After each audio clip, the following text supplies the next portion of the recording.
All right, so I know a lot of you guys are waiting for this one. I busted out the old metal pole here, otherwise known as the Soloflex, on this special December 23rd, you could say Festivus edition here. It's made from aluminum.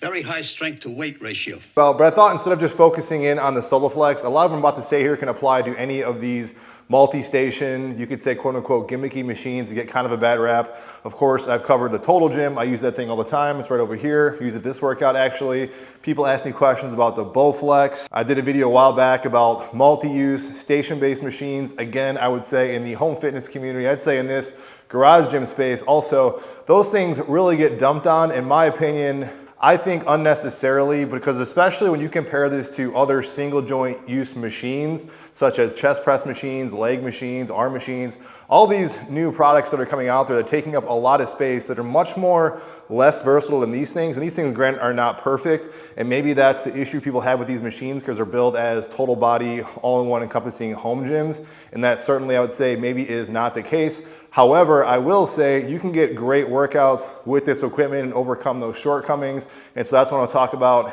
in this video. I'll set the stage really quick by just talking about this Soloflex, which I know has a huge cult following. Shout out to Darius who hooked me up and helped me find this particular machine. I got it for $50 on the marketplace, although I'm not on Facebook, so he helped me out in getting this together.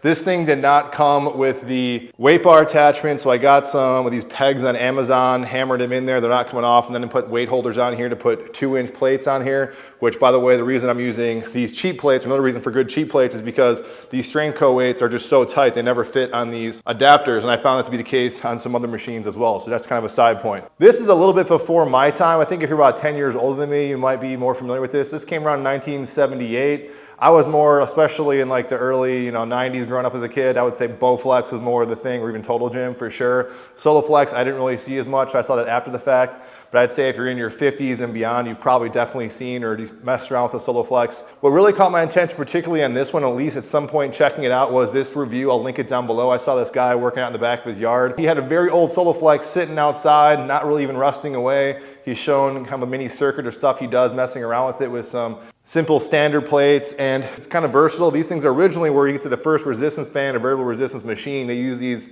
little, I don't know what they call these things, power rods or something like that. These are kind of old. They were so stiff, and I tried it out for a little bit. They just weren't really, they weren't really that much of an interest to me. There are some off-brand companies that still make these, but if you have the first edition one, I think they're just gonna be too worn and too old. They're just too stiff to actually be useful in my opinion. I did rig some loop style bands on here, but honestly, I thought the biggest function that I wanna play around with was just the simple lever arm mechanism.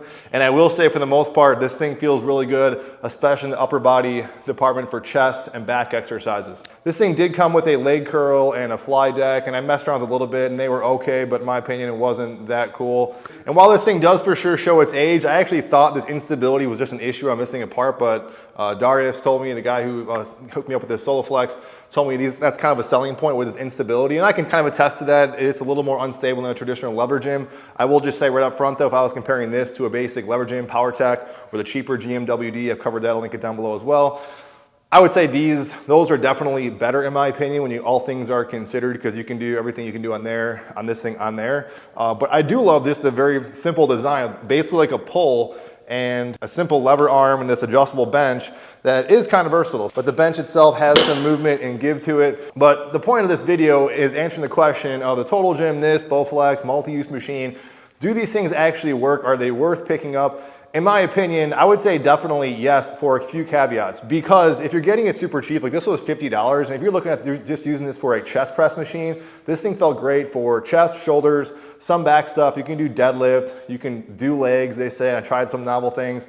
In my opinion though, again, I think this thing really shines for maybe the chest and back and shoulder department, and even say arms you can do. But I even rigged, again, shameless plug, collar hooks, another super versatile tool. I rigged them up here on the collars, use things like assisted pull-ups. You can do dips on here. So calisthenics, this thing can do a lot of other things. This is just really scratching the surface.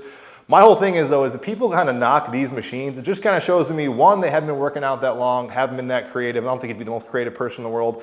But I remember during COVID, there was some professional bodybuilder, and I can't find the video anymore, but he had a a Bowflex, and he was just going to town on that thing, just showing that basically no matter what tool you got, you can find some use for it. And that's kind of the case I'm trying to make with this.